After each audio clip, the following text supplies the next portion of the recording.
Uyo, uko, kuno, aho, pano. Mama wanna get it, mama wanna get it nice. I know food I me so, I know food I tebe, I know kaya mari.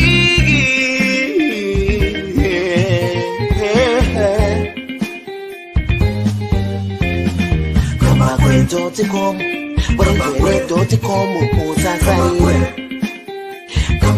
Ano gaya mari. Kamba kwe uyo, ano tara mari, ano gaya mari. Garai mamunzo, paninya pano, jamno da kunzko. Snutoro pano, madi.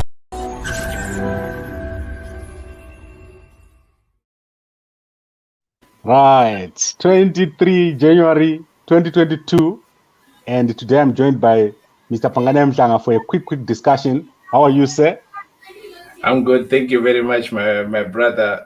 Compliments of the season, and also compliments of the season to all the Gambagwe fans. All right, thank you very much. And let's do this very quickly. There is a very dangerous situation developing here in South Africa over the past month, and this week it came to a head. There are specific things that have happened in Zimbabwe, in South Africa, relating to Zimbabweans. Zimbabweans are being dragged from the houses, especially in certain areas. Yeah. And the police have launched a manhunt basically on Zimbabweans, illegal Zimbabweans. There are roadblocks almost everywhere targeting Zimbabweans. Zimbabweans are being deported with a number of up to 89,000 which were deported. And this week we saw Julius Malema going around trying to check how many foreigners are employed by restaurants. We also saw Gayton Mackenzie of the Patriotic Alliance making the demand that foreigners must leave, and those businesses that are running in the areas where they were elected must leave, the illegal foreigners. And Kenny Kunen has gone out and said the South African military should deploy more soldiers at the border so that Zimbabweans are not coming into South Africa. What do you think is causing all this rhetoric against Zimbabweans here in South Africa? Well, remember we spoke about this when these ZEP permits were not going to be renewed, and we said that it has gone political now because everything that is happening right now is all political. And we can talk about Keto himself. You see, his rhetoric is political. He's only doing those things just because he have realized how much the force that him and Mashaba got in the last primary elections. And it's all political, and they are just moving with the narrative that foreigners must go. And that narrative is based on the fact that people think that in South Africa here is because the problems that people are having right now is because of foreigners that are here in South Africa. So when we speak about Julius Malema himself, the way that Julius Malema did his visits to these restaurants, you see that it's a different thing with regards to how he was addressing the issues of foreigners in Zimbabwe. Because he said that we have to make sure that there's equal number of South Africans and foreigners in the same company. And if these people work together, that's when you see that people can actually understand each other in the same, cultural and stuff like that. That's what Julius Malema was talking about, because he was actually attacking the companies that are employing more Zimbabweans than South Africans, which is a fact, whereby some companies are actually exploiting Zimbabweans by employing them. And most Zimbabweans think that it is actually a favor to be employed, but they are getting less than the minimum wage. You understand? So Julius Malema, the way he tackled it, he says, let's have South Africans and Africans working together. And I think for me, I would love to side with Julius Malema. Of course, it could be something else because remember, Julius Malema actually came under fire from his own political party because they said that you are too lenient towards foreigners. And he has chosen to tackle this foreigners issue in a different way. And I think it is an intelligent way of tackling the foreigners issue, what Julius Malema has done. But with the other guy, Ghetto, is like all foreigners must go. That's what he thinks. And it's, I do not know. Okay, so let's go to another dimension. The Nigerian embassy here, they've written a letter speaking out against what Gayton Mackenzie said and what he's doing. Why is the Zimbabwean embassy here quiet? They've said they support everything that the South Africans is doing. Why are they quiet when Zimbabweans are being dragged out of their houses? Well, because the Nigerians are responding to what Ghetto said. The Zimbabwean embassy, I don't think it's necessary to respond to such xenophobic statement that what Ghetto said, because you have to level somebody, you have to understand the people that you're actually talking to. And I don't think that message that is coming from Ghetto is actually being received well in South Africa. Even you see that the host there on television was actually pointing it out and also calling him xenophobic. So for Zimbabwean embassy to respond to Ghetto, I think they did well not to respond to that. We don't respond to that such level of people when they do that, you know, and we have to level people. You cannot respond to that, those statements. Those statements are not okay. Whatever. Okay, but can they incite xenophobia? Is it possible that very soon we will see Zimbabweans being attacked again? Xenophobia is already here. It's a different level of xenophobia. Xenophobia is already happening right now, right? Because we have seen Zimbabwean businesses being banned and stuff like that. The good thing right now is because we haven't seen the death, but already you see that we are being targeted. Because targeting xenophobia, you are targeting people based on their nationality. If you are targeting their business based on their nationality, that's xenophobia. Right? So already xenophobia is here and it's happening right now. Like I said before, you remember we had a discussion last time, I think it was in November, when we spoke about this app and said it's going to affect everybody and it's affecting everybody. And I'm also having issues right now to renew my special skills permit right now. You see, that's xenophobia is already here. I think okay. You have seen some of these people who vanotenge some veggie, their vegetables and their thing being banned and stuff like that. That's xenophobia, right? Right? Yeah. Xenophobia doesn't have to be because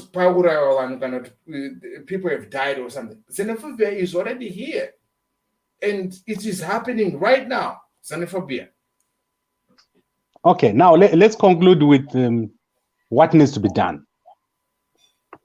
Should Zimbabweans do something? Should the actual Zimbabwean citizen who is living here in South Africa, what would you suggest to them to do?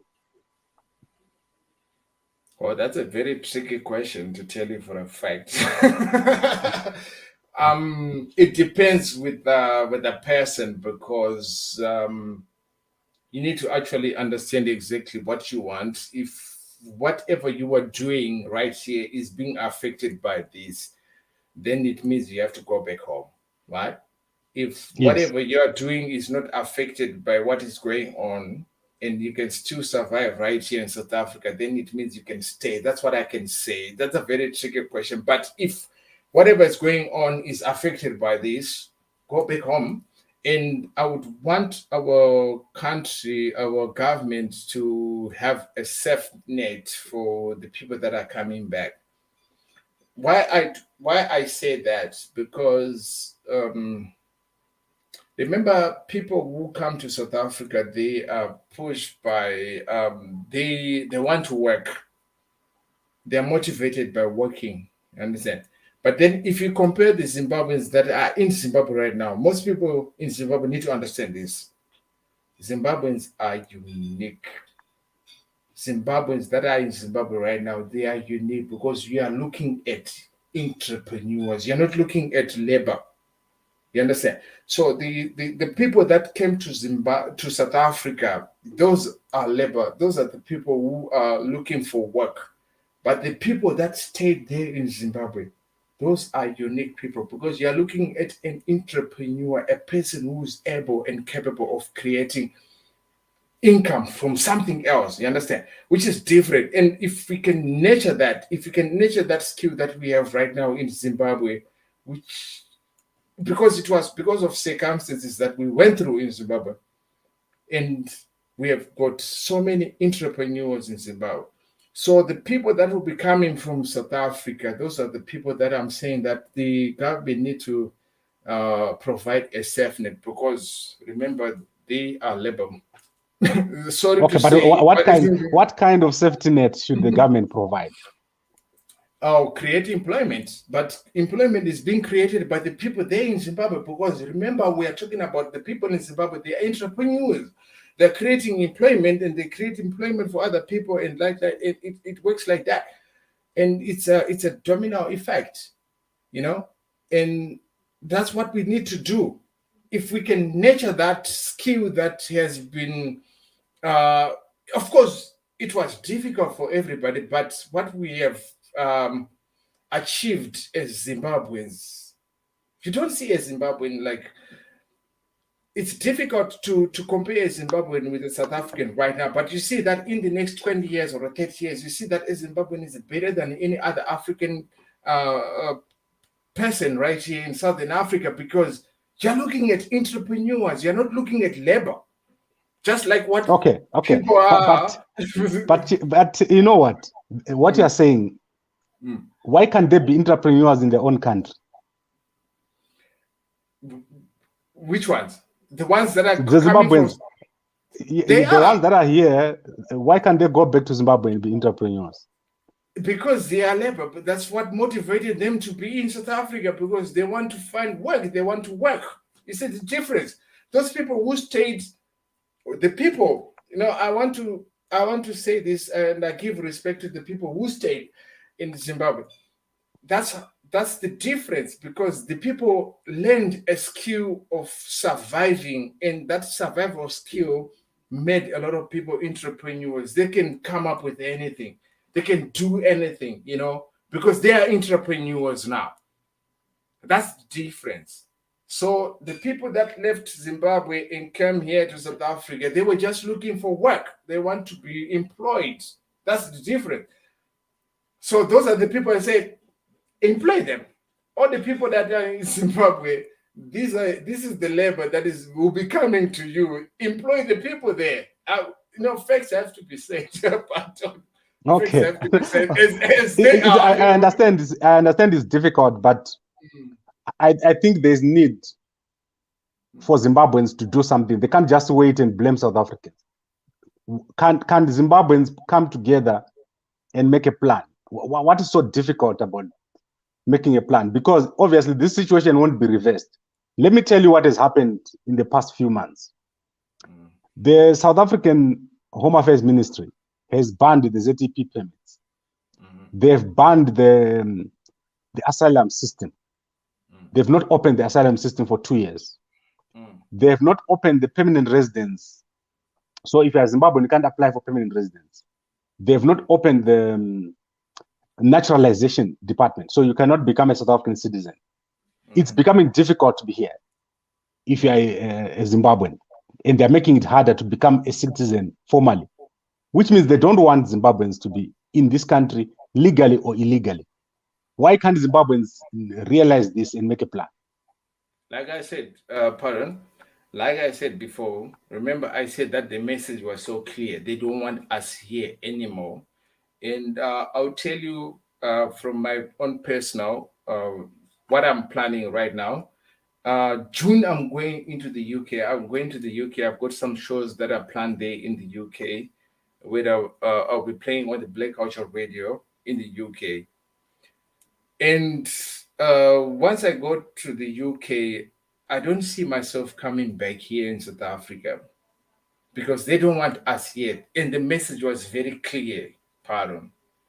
And people should see that. The message was very clear because when you have got roadblocks stopping people and asking people for IDs in a taxi, you understand? You see, and it's going to escalate to another level now, which is going to be very devastating and very dangerous. And most people should understand that. Okay, I want us to wrap it at that point because I don't want to go too much into whether you're going to be staying in the UK illegally or illegally. No. Are you planning to? Not illegally. Yes, but you see that the difference with the UK is from South Africa, right? I can be in the UK, but you see that it's easy for me to get the papers in the UK than in South Africa. You understand? See, that's the difference. Because they don't want us here. But I would rather be in Zimbabwe. If I'm coming to Zimbabwe March 2022, because I have to sort out my visa and stuff like that. I'm coming back in Zimbabwe. But if I'm happy with Zimbabwe, but I've got some shows that are lined up right now in the UK, then I have to go to the UK. If I'm happy with that, I'm going to stay there. That is what is. But in South Africa, they don't want us anymore. And people should understand that. And remember, you spoke about Canada and other avenues that people can also explore. You know, they don't want us here right, anymore. Okay, but the one thing I want to say to you, Mhlanga, is I really think South Africa is a great country. It's close to home. It's developed. There are job opportunities. And if I want to go home, it's a 1-hour flight. There's just something different about being in South Africa than being in the UK. Most guys in the UK, they can't even afford to come home. It's so expensive. I understand it's cost about 10,000 pounds for you to come home and go back and deal with all the issues if you ever visit Zimbabwe. That is why South Africa is so comfortable for us, Zimbabwe. And I think it will be difficult for most, and especially people who don't have skills to leave South Africa. Don't you think the South African government the Zimbabwean government should negotiate a deal with the South Africans on this issue and allow people to stay here? Well, the deal, it depends on what the Zimbabwean government will be looking at this whole issue in terms of what it can benefit the Zimbabwean government. Because remember, like I said, having more Zimbabweans back can be beneficial to Zimbabweans, right? As a government, they would want their people back because we have lost a lot of people who are skilled, who want to work, and would want those people back in Zimbabwe.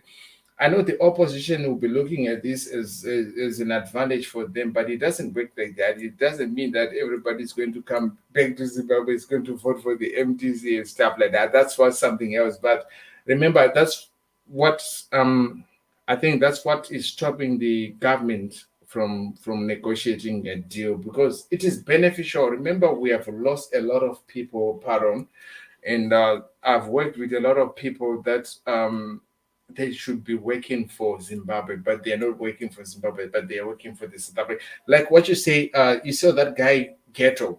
He's talking about special skills, but that's selfishness itself. When you look at it, it's selfishness. So you want people with special skills, but you don't want the other people to come from Zimbabwe.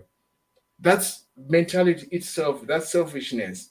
You have to bring all the Zimbabweans because they bring all the skills. So you are saying the other guys are lesser, but you want the other people whom you do not have, because you do not have these skills, right? You don't have the doctors, you don't have the engineers, but that you're concentrating on that because that's selfishness. That's what Gator was talking about. That's not even it. It only. Most of the women here who come with their husbands, they're not allowed to work. So if you bring your wife here and you're a qualified engineer, your wife cannot work here. She can just accompany you to South Africa. So the situation is worse because half of the Zimbabweans, even if they're qualified, because the permit section has been closed, they can't apply for permits. They can't regularize their stay here. Let's go home. That's the message. That's what I'm talking about. Let's go home. I can't run my company from Zimbabwe. Let me explain to you why I can't run my company from Zimbabwe. I know. For example, the data situation in Zimbabwe, the network is not working properly. If you look at the main networks in Zimbabwe, they cannot carry a broadcast like this. Fiber is almost unreachable. It's a serious problem. I cannot have a proper interview with people who is in Zimbabwe, interviews. Like you saw, Jonasi went to Zimbabwe, and we are trying to have a simple WhatsApp call. It's impossible. Yeah, I understand you. That's very true. And I think it's the companies that are actually taking in advantage of the situation, because we spoke about it. It's got nothing to do with the government whatsoever. Because once they put the people on these WhatsApp data bundles and these Facebook bundles that they put on the people, right? You find that it is difficult to actually have a decent conversation with the people in Zimbabwe because of that. And when you look at the data charges that are there, that Econet, Net1, and the other one, Telecel, you see, the charging is too much. It's exorbitant. You understand? Which is something else. This has got nothing to do with the government whatsoever. These are corporates. These are corporates that the people of Zimbabwe should rise up against and say the data bundles. But I blame the government also for that, because they have to control the data charges that are being leveled on the people. Because the people of Zimbabwe should have access to data. Because I like what you said, you had an issue with Tinashe Jonasi. I had an issue right now when I had an interview with Takumu Gauri today. It's gospel session on radio, right? There was an issue with network. That is not the fault of the artist, but the network itself. The artist has paid for the money for the network, but the network is just playing some tricks and games, and they want them to pay more money to have 2 megabytes per second, 5 megabytes per second at some rate, which is unjustifiable. Yeah, I think, Mr. Mhlanga, let's wrap this up. Let's bring this to a conclusion. If there was a xenophobic attacks on Zimbabweans, Malema, Geton Mackenzie, Kenny Kunene, I think even other guys who are in other political parties, there's a bill right now in parliament which will seek to stop Zimbabweans from being employed in certain sectors. Are all these people, would they take responsibility? Are they responsible for any future xenophobic attacks that comes out of this, especially before the elections? No, they won't take any responsibility for that. Remember, they do not understand why the borders were large in the first place. Because they are not in government, because they do not understand exactly how the economy works. Remember, it started with the ANC itself, because they had to sacrifice the economy right now for their survival, because they lost an previous election, right? Because these people, they are not in government. They do not understand how the economy works. The contribution of the people that are here, even legal or illegal.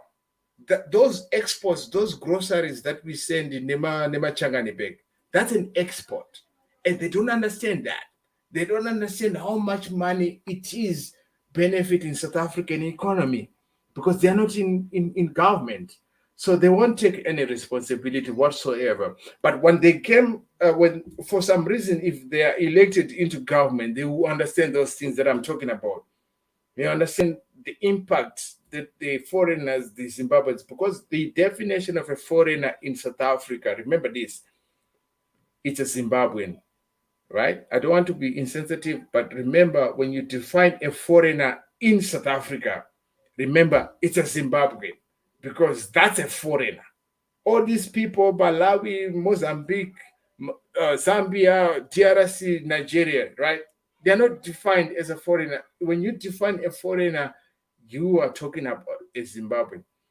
and that contribution that we do to this economy, they don't understand the contribution that we do in terms of the exports, and we balance these exports and imports for South African economy, because these guys that are not in government, they won't understand it. Okay, fantastic. I think we've really had a quick discussion on this, and thank you very much, Mr. Pangade Mhlanga. Our first discussion in 2022, and I hope that we have more discussions. And I wish you luck when you travel to Zimbabwe in March and to the UK later on this year. I've never been to the UK myself. I think I should go there one day so that we can see. I understand that people live in very small houses, and no, I'm going to find out for myself, but I'm going to the UK in June. Yes, it's going to be massive. It's some shows that have been lined up for me there. But yes, thank you very much, Paron. You know why I mentioned that people live in small houses? Because I know when you go to the UK, you have to take your family, right? Mm-hmm. And I don't think I like tight spaces, especially when you've got a family. If they've lived in Zimbabwe and South Africa, you will struggle quite a bit if you have to live in a small space when everyone doesn't have their own bedroom. Yeah, I understand. But anyway, yes, I'm going there for business. I was just talking about me not coming back. Of course, I'll come back, my brother. I'll come back. You know, this is what I love to do. I'll be here. Okay, so for those who want to talk to you on WhatsApp, there's your number on the screen, and they can find you at Afro HotMic. Thank you very much, everyone, for watching. And tomorrow we'll be back. We need to look at the situation developing in the MDCT. There's a very, very bad situation developing there. We've been covering this since December, and we want to look at how this is linked to the upcoming by-elections, and also how this is linked to Nelson Chamisa of the MDC Alliance. So we're going to unpack that tomorrow. And also, I think if you are aware, one of our regular guests, Mr. Kalipani Pugeni, he's gone underground. He doesn't want to come out and say if he supports. Can I say something on that one? I know you were talking about that, but can I say something about that? Yes. The people of Zimbabwe need to understand that we need to be united as one people towards one goal. And we need to support the people who are talking about unity. All these people who do not talk about unity, guys, they are a danger to ourselves, to you, our children, our generation. That's what I'm talking about. And I'm speaking hypothetically, and I think most people should understand that.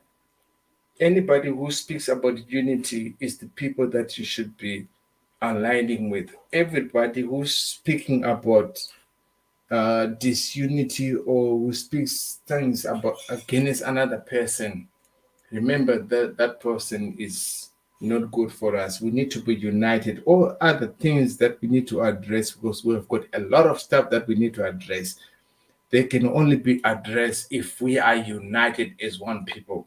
If we are not united, nothing is going to happen for us Zimbabweans. So let's not support non-governmental organization thinking that they are political parties and they're just taking care of themselves. Let's understand that.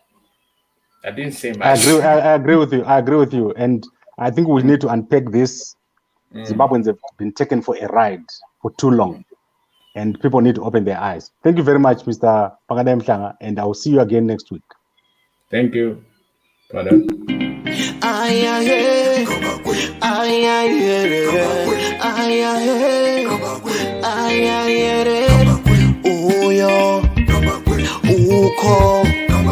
Kuno, Afro, Pano.